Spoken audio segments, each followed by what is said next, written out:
Hello friends, welcome to my channel. ఈరోజు వీడియోలో ఒక మంచి స్పైసీ బిర్యానీ ఎలా తయారు చేసుకోవాలో చూపిస్తానండి. ఇది అచ్చం మనం బయట హోటల్లో తినే టేస్టే ఉంటుందండి. దీనికి కావాల్సిన పదార్థాలు: కట్ చేసుకున్న ఉల్లిపాయ ముక్కలు, మసాలా దినుసులు, అల్లం వెల్లుల్లి పేస్ట్, బిర్యానీ ఆకు, తగినంత ఉప్పు, తగినంత ఆయిల్, నెయ్యి కొద్దిగా, అలాగే బిర్యానీ మసాలా. తర్వాత ఒక గిన్నెలో 1.5 బాస్మతి రైస్ని తీసుకొని నీళ్లు పోసుకొని బాగా కడుక్కోవాలి.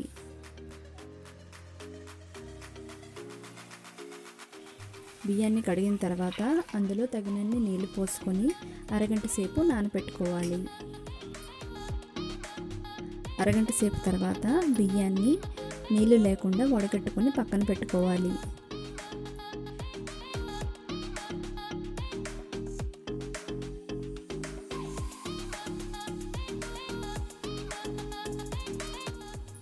తర్వాత స్టవ్ ఆన్ చేసుకొని స్టవ్ పై కుక్కర్ పెట్టుకోవాలి. అందులో ఒక 5 నుంచి 6 టేబుల్ స్పూన్ల వరకు ఆయిల్ వేసుకోవాలండి.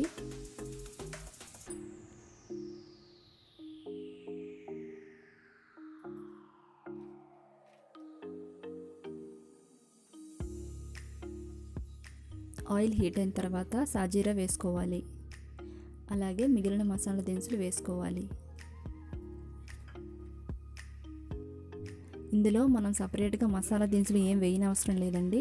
ఎందుకంటే మనం తీసుకున్న మసాలా పౌడర్లో అన్ని రకాల మసాలా దినుసులు ఉంటాయండి. ఇది ఈజీ కుక్ హైదరాబాదీ బిర్యానీ మసాలా అండి. ఇది అమెజాన్లో అవైలబుల్గా ఉంటుంది. దీని లింక్ని నేను డిస్క్రిప్షన్లో మెన్షన్ చేశానండి. మీకు ఎవరికైనా కావాలనుకుంటే ఆన్లైన్లో బుక్ చేసుకోవచ్చు.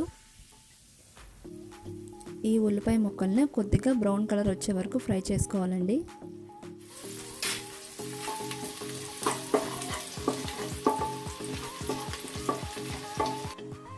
ఉల్లిపాయలు ఫ్రై అయిన తర్వాత ఇందులో 1 స్పూన్ అల్లం వెల్లుల్లి పేస్ట్ వేసుకోవాలండి. ఈ అల్లం వెల్లుల్లి పేస్ట్ పచ్చివాసన పోయే వరకు బాగా ఫ్రై చేసుకోవాలి.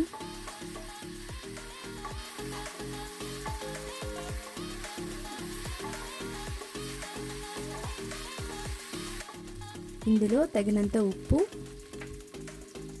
అలాగే బిర్యానీ మసాలా వేసుకోవాలి. 1 గ్లాస్ రైస్కి 2 టేబుల్ స్పూన్ల మసాలా అయితే సరిపోతుందండి.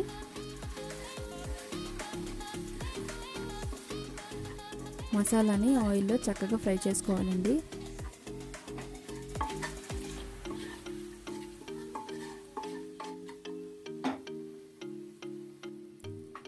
మసాలా ఫ్రై అయిన తర్వాత ఇందులో వాటర్ వేసుకోవాలండి.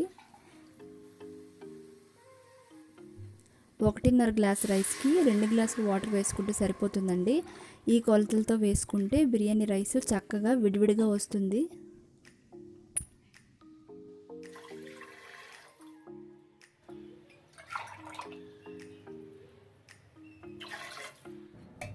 వాటర్ వేసుకున్న తర్వాత ఒకసారి బాగా కలుపుకొని నీళ్ళను ఒక 5 నిమిషాల పాటు మరిగించుకోవాలి.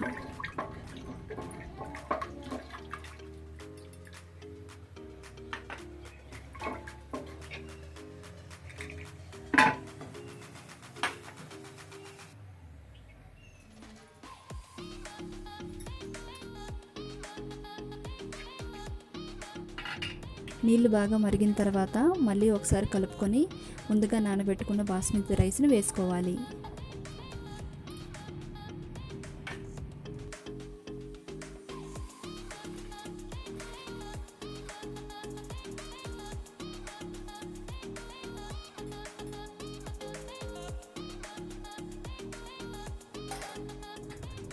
రైస్ వేసుకున్న తర్వాత ఒకసారి బాగా కలుపుకొని 2 నిమిషాలు మూత పెట్టుకోవాలి.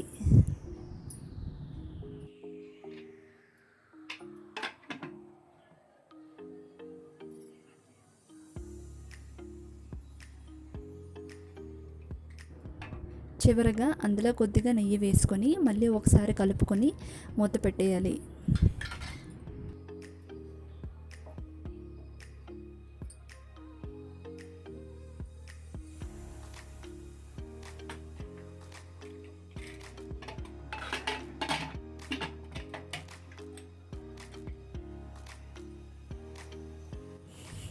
కుక్కర్ ఒక విజిల్ వస్తే సరిపోతుందండి, రైస్ బాగా ఉడికిపోతుంది.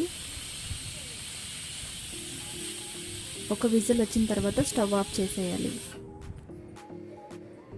స్టవ్ ఆఫ్ చేసుకున్న 2 మినిట్స్ తర్వాత మూత తీసి రైస్ని ఒకసారి కలుపుకోవాలి.